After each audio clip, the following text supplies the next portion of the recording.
O meu nome é Ana Paula Gomes e hoje eu estou aqui para que nós possamos fazer um resumo geral do livro de 2 Tessalonicenses. Nós acabamos de finalizar essa leitura, acabamos de percorrer nestes capítulos e versos e fomos muito ministrados durante esse período mais uma vez. E hoje eu convido você que está aqui para fazermos mais uma meditação, mais uma reflexão com base em tudo que falamos e que eu e você continuemos sendo carta viva, instrumento vivo, canal de transformação e de edificação na vida uns dos outros de uma forma muito especial. Que este seja um tempo que nós possamos ser alimentados, para que nós possamos compartilhar aquilo que recebemos.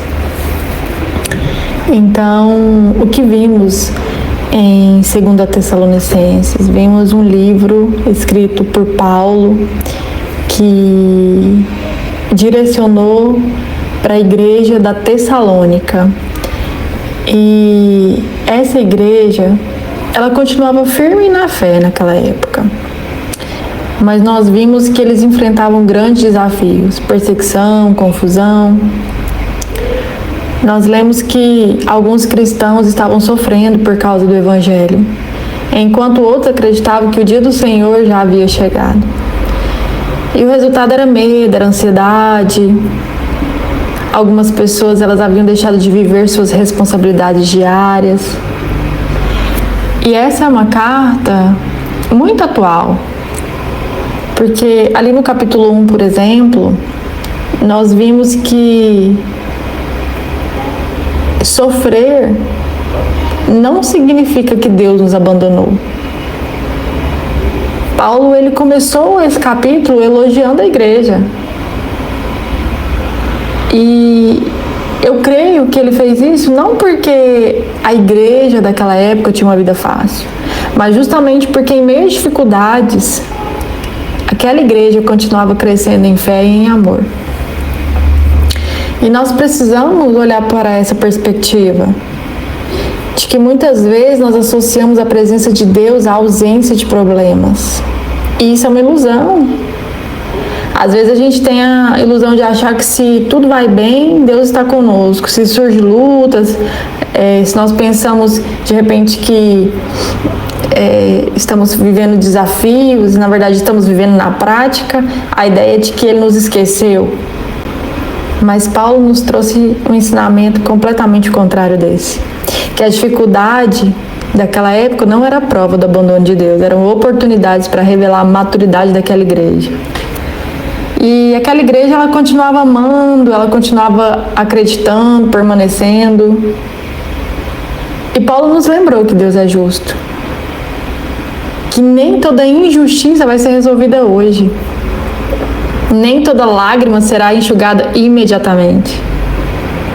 Mas existe um Deus que está vendo tudo. E isso não é um convite para vingança. É um convite ao descanso. Então existem muitas coisas que nós não precisamos resolver. Elas pertencem ao Senhor.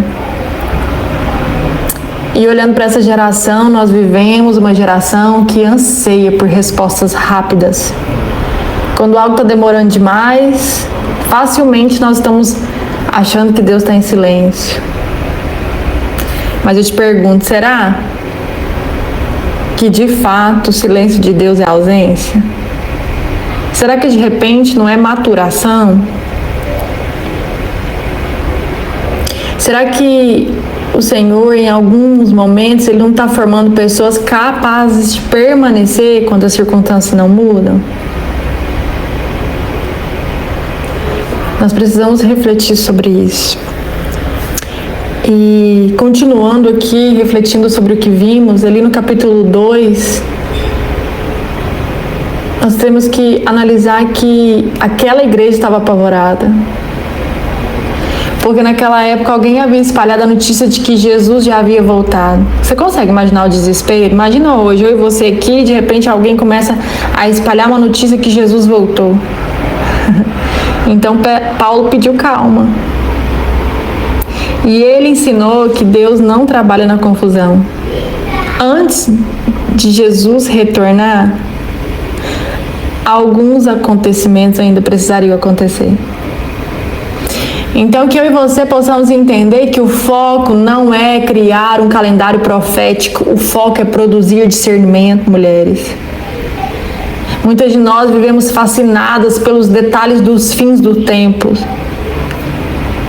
mas nós estamos esquecendo do agora, que é um presente que Deus nos deu hoje.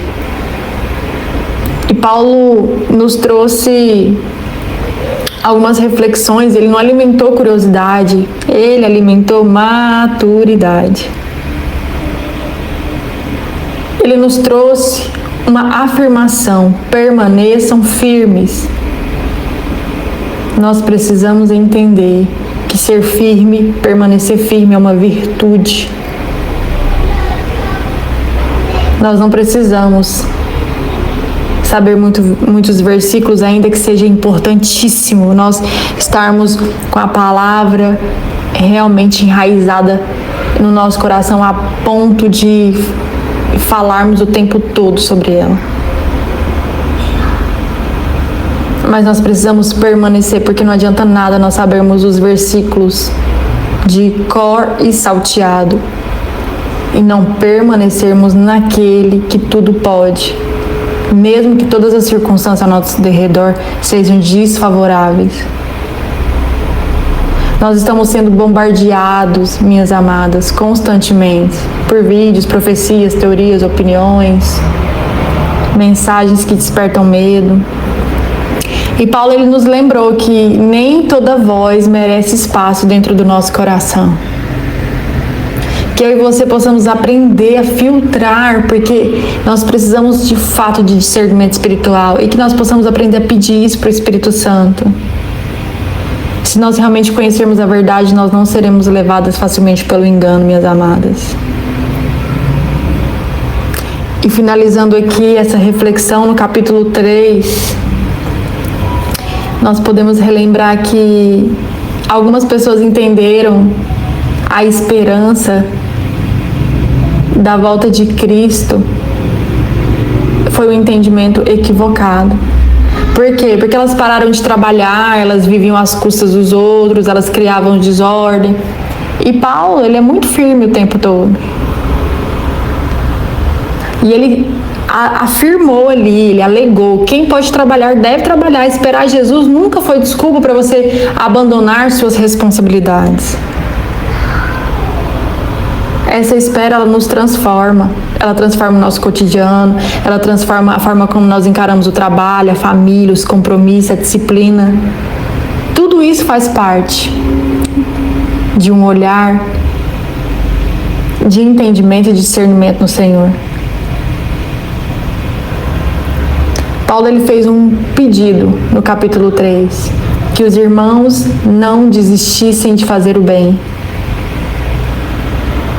E às vezes nós precisamos analisar isso com a nossa perspectiva de hoje, porque existe um cansaço em nós, e esse cansaço não é um cansaço apenas físico, é um cansaço na nossa alma, porque muitas vezes cansa continuar fazendo as coisas certas quando parece que ninguém está percebendo.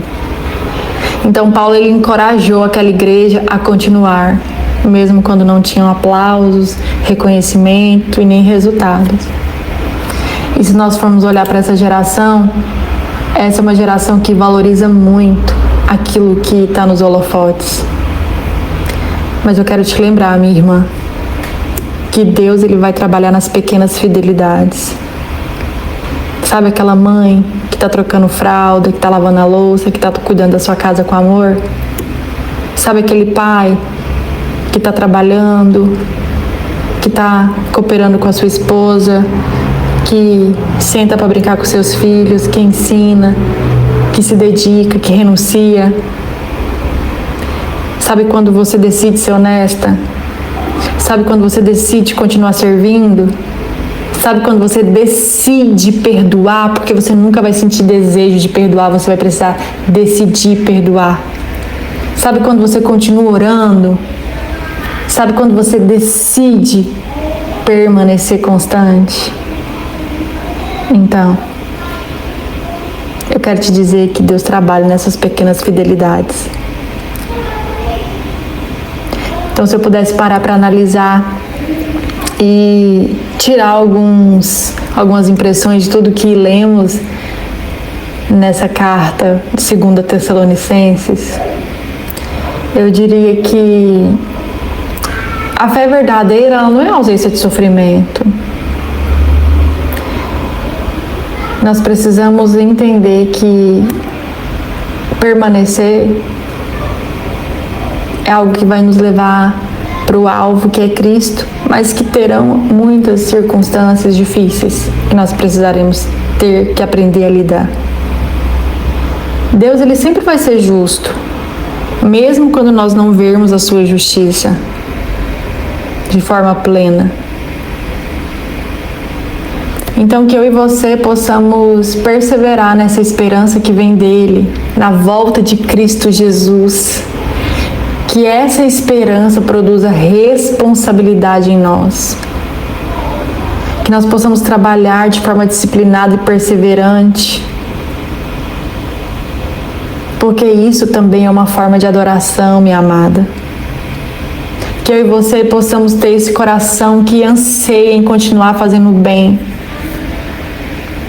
Que eu e você possamos continuar executando os ensinamentos que Jesus nos deixou por meio de homens. Paulo, ele não escreveu para pessoas perfeitas, ele escreveu para pessoas cansadas, para pessoas perseguidas, para pessoas confusas, para pessoas que estão tentando entender o futuro enquanto ainda não precisam enfrentar o presente. Essas cartas são tão atuais, porque nós muitas vezes queremos resposta para já. Nós queremos saber quando Deus vai agir, quando as promessas vão se cumprir, quando as lutas vão terminar. E, no entanto, Paulo nos conduz a uma pergunta muito importante. Como estamos vivendo hoje enquanto esperamos? Porque para Deus, minha amada, a espera não é tempo perdido. É no tempo da espera que a fé vai gerar raízes bem firmadas em ti. É na espera que o amor vai se fortalecer, o caráter vai ser forjado. A esperança deixará de ser apenas uma expectativa para se tornar um estilo de vida. Talvez a maior mensagem de 2 Tessalonicenses seja: não permita que o medo do futuro roube a fidelidade do seu presente. Continue, minha irmã, vivendo com coragem, com discernimento e constância. Clame ao Espírito Santo. Faça o bem, trabalhe com integridade, ame com sinceridade. Permaneça, minha irmã, firme. Que Deus possa te moldar e possa me moldar. Não apenas para encontrá-los um dia, mas para que nós possamos verdadeiramente representá-lo todos os dias. Amém? Te encontro na próxima leitura.